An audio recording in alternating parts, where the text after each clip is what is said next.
안녕하세요. 오늘 탐구할 자료는 스릴러 작가 앨리스 피니에 대한 건데요. 와, 보내주신 자료 뭉치를 보니까 정말 열광과 의심이 동시에 느껴지더라고요. 그렇죠.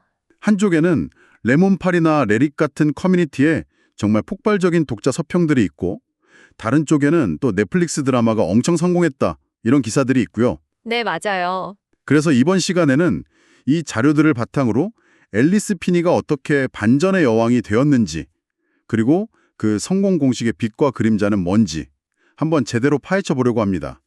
특히 흥미로운 건요. 전혀 다른 결의 작가로 보이는 셀리뉴의 인터뷰 자료를 같이 보내주셨다는 점이에요. 아, 네, 그 자료? 이 인터뷰를 뭐랄까 나침반 삼아서 앨리스 피니의 작품을 단순히 반전소설 이걸 넘어서 트라우마나 기억, 서사 같은 더 큰 그림 안에서 한번 입체적으로 조명해 볼 수 있을 겁니다. 와, 좋네요. 독자들이 왜 그녀의 책을 손에서 놓지 못하는지, 또 어떤 지점에서 고개를 갸웃하게 되는지 그 핵심으로 바로 들어가 보죠. 좋습니다. 그럼 역시 앨리스 피니 하면 가장 먼저 떠오르는 것, 바로 그 독자들의 뒤통수를 치는 충격적인 반전부터 시작해야겠죠. 네, 데뷔작 Sometimes I Lie의 첫 문단 있잖아요. 와, 정말 전설적이에요. 맞아요. 주인공 엠보가 코마 상태로 병원에 누워 있는데 몸은 못 움직여도 모든 걸 다 듣고 생각할 수 있는 거죠. 그러면서 독자한테 이렇게 속삭여요. 나는 코마 상태에 있다. 남편은 더 이상 나를 사랑하지 않는다. 그리고 나는 가끔 거짓말을 한다. 바로 그 세 문장. 네, 이 세 문장만으로 그냥 넘어갈 수가 없죠. 맞아요. 이건 작가가 독자한테 자, 이제 게임을 시작하지 하고 말을 거는 것과 같아요. 하하, 맞아요. 내 주인공 말 다 믿지 마 라고 대놓고 선전포고를 하는 거죠. 이게 바로 심리 스릴러의 고전적인 장치, 신뢰할 수 없는 화자인데 네, 피니는 이걸 아주 세련되게 활용합니다.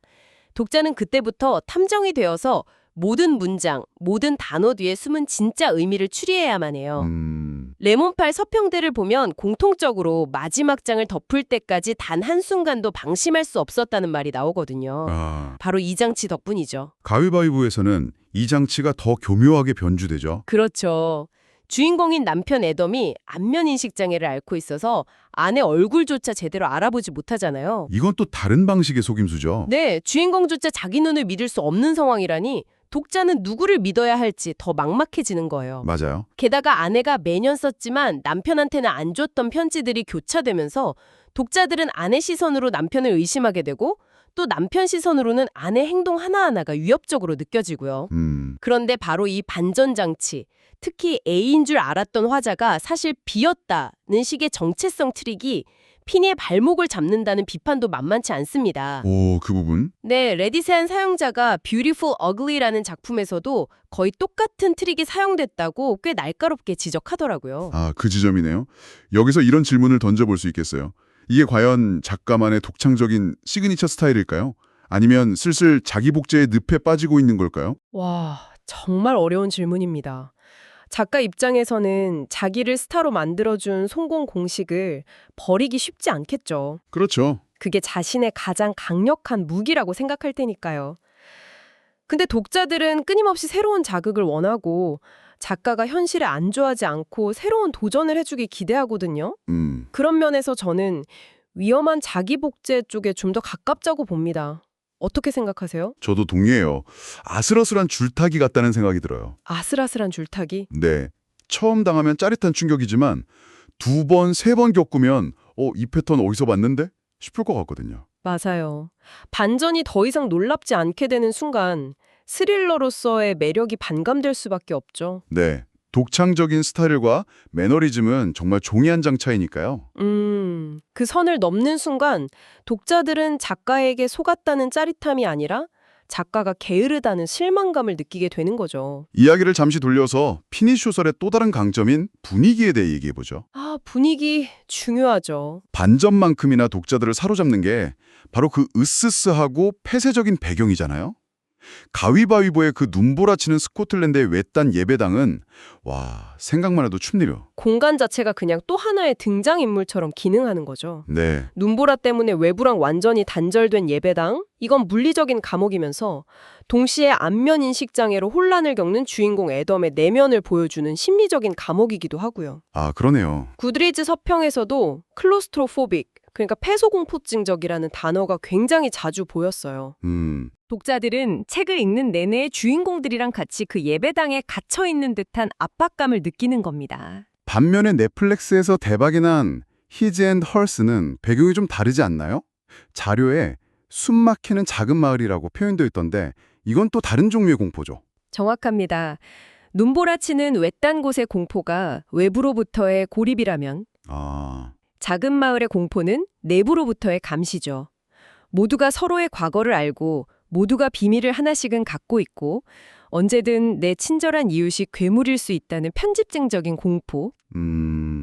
피니는 이 두 가지 종류의 폐쇄된 공간이 주는 긴장감을 아주 능숙하게 다룹니다. 물리적 공간이든 인간관계의 공간이든 독자를 옴짝달싹 못하게 만드는 재주가 있는 거죠. 자, 그러면 이제 다시 비판적인 시각으로 돌아가 보죠.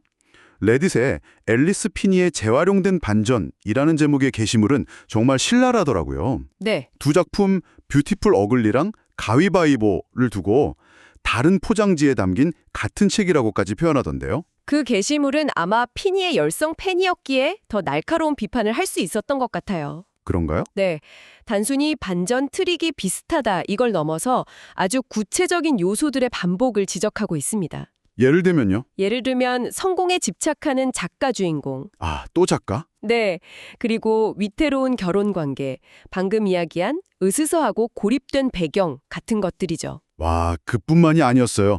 캐릭터의 사소한 설정까지 똑같다는 지적은 정말 충격적이었습니다. 맞아요. 한 사용자가 이렇게 말하더군요.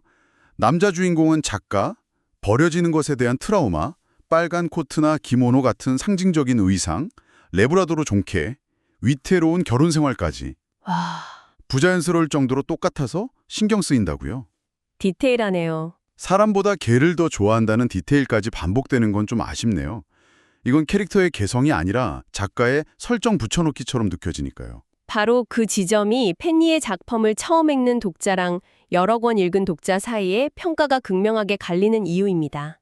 아, 처음 접하는 사람한테는 이 모든 요소가 신선하고 충격적인 장치로 다가오지만 팬 입장에서는 작가가 더 이상 새로운 이야기를 만들어낼 노력을 안 한다고 느끼게 되는 거죠. 그렇죠.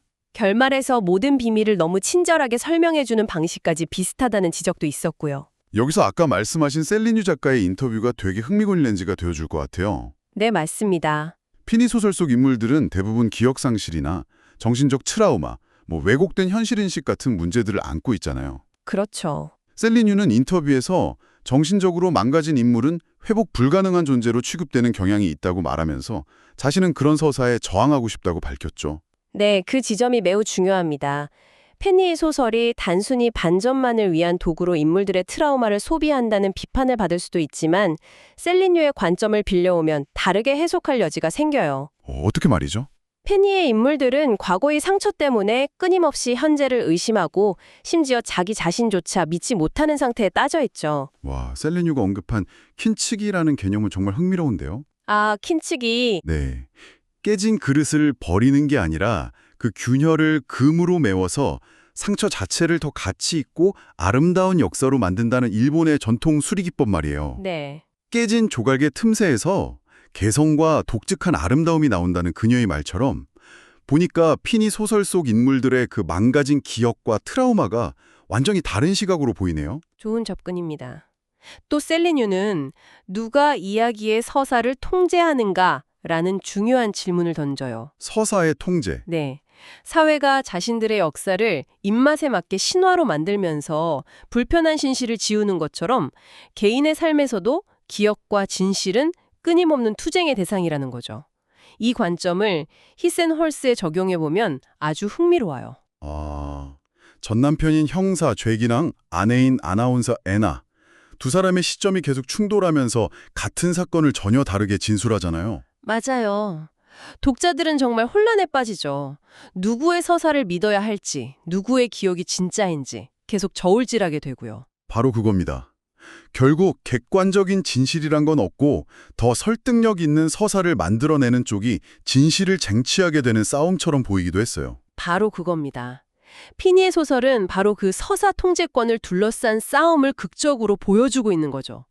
그녀의 인물들이 겪는 트라우마는 단순히 그들을 신뢰할 수 없는 화자로 만들기 위한 장치를 넘어서 자신의 삶에 대한 해소권을 되찾기 위한 처절한 몸부림으로 읽힐 수 있습니다. 이런 비판과 분석에도 불구하고 현실에서 앨리스 피니의 성공은 정말 엄청납니다. 그렇죠. 작가 소개 자료만 봐도 뉴욕타임스 밀리언셀러 작가의 40개 언어로 책이 번역되었고 넷플릭스만 틀면 그녀의 작품이 나오니까요. 맞아요. 특히 미디어가 그녀의 작품을 정말 사랑하는 것 같아요. 그 이유는 뭘까요? 스크린랜트 기사에서 그 명확한 힌트를 찾을 수 있습니다. 그녀의 소설은 구조 자체가 굉장히 시각적이에요. 시각적이다. 네. 마지막에 모든 것을 뒤엎는 그 충격적인 반전은 영상으로 구현했을 때 효과가 극대화되거든요. 아, 책을 읽을 때 독자가 머릿속으로 내가 이 단서를 놓쳤구나 하고 깨닫는 그 순간을 영상은 플래시백이나 교차 편집 같은 극적인 기술로 훨씬 더 강렬하게 보여줄 수 있죠. 듣고 보니 그러네요.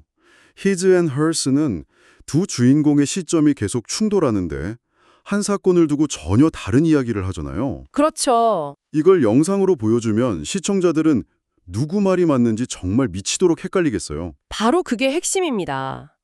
신뢰할 수 없는 화자라는 문학적 장치를 영상으로 구현하는 아주 영리한 방법이죠. 시청자는 단순히 스토리를 따라가는 게 아니라 두 주연 배우의 연기를 보면서 끊임없이 저울질을 하게 돼요.